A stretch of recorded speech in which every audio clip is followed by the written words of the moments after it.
Hello, happy Wednesday. We are in week 2 of the challenge. And normally I talk about mindset and things like that. But today I get to go a bit rogue and I'm going to talk about nutrition.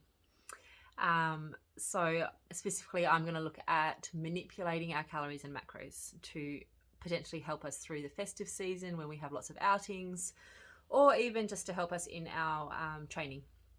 So I know Mon has made a awesome nutrition plan for you guys, which is a really good nutrition plan. I mean, normally you will see shreds that include broccoli, chicken, and rice for your meals, and it is bland and boring and hard. I know Mon has worked really hard to create some meals that show that you can still have really interesting dinners. It doesn't have to be restrictive and boring. That being said, if you are finding that you are getting a little bit sick of the foods or some meals just aren't working for you, now is your time to learn how to make swaps. So what you can do is you can pick one of the meals that you've maybe had enough of and you can enter it into MyFitnessPal, and you can have a look at what the calories come out at, what are the macros, how much protein, carbs and fat are in that, and start experimenting with creating a meal on your own that matches those macros. That's totally okay for you guys to do. Now is your chance to learn. There are no wrong ways of doing it. We are always open to messaging you and giving you help on swaps you can make to make this nutrition work for your lifestyle. I mean, that's what it's all about. This is long term. So if it's not working, let's change it and fix it for you. Also, I want to talk about how to manipulate your calories to make it work in especially the festive season or your day-to-day weeks where you have events on. So I know right now a lot of weekends are being taken up with parties and Christmas functions, and there is always this mindset of, oh, I blew it on Saturday. I ate way too much food. I blew my week. I'm starting again Monday.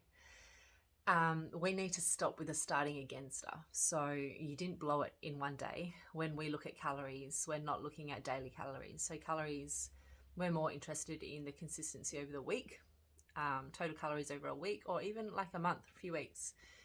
So one day doesn't blow it. You aren't going to gain heaps of fat. I mean, yeah, you'll go up on the scale weight, but that's just water from more carbs or like sodium and water retention. So you haven't blown it, but what you can do to make this work for you is look at your week ahead.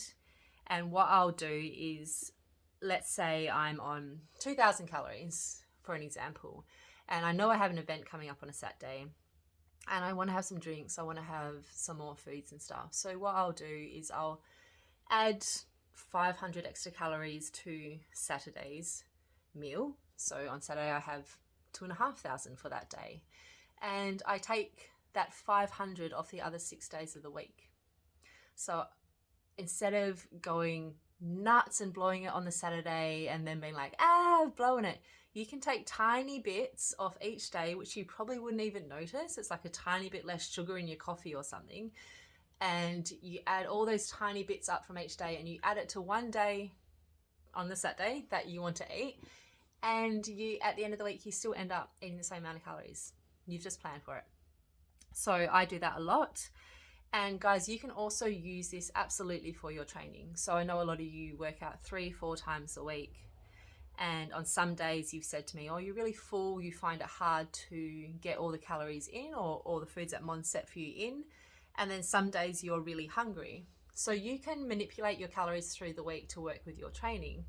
So I know on days that I don't train, I'm not that hungry. I haven't worked out in the morning. My hunger switch hasn't really kicked in.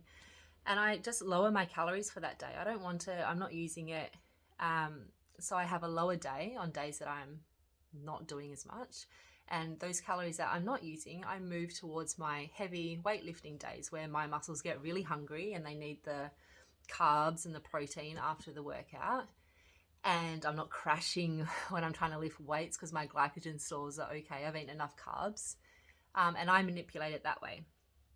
A little disclaimer with this. I don't want you to have no, like really, really low calories on your rest days, because your muscles still need fuel to do recovery and repair on your days off. So don't have a really, really high day and bottom out your calories on your rest days.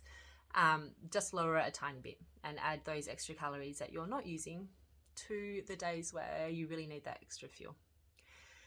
I think that's all I've got to say on that. My inbox is always open. I know Sarah and Mons as well. It's a hard thing to navigate. It's new, it's tricky. So message us, ask us questions. We've been doing this a long, long time. We know how to play macro Tetris really, really well by now. We have all the tricks to make it work for you. So I hope you have an awesome Wednesday. We have good weather. I'm going to go to the beach, and I'll see some of you at 4 o'clock this afternoon. Otherwise, have an awesome rest of the week. Love yous. See ya.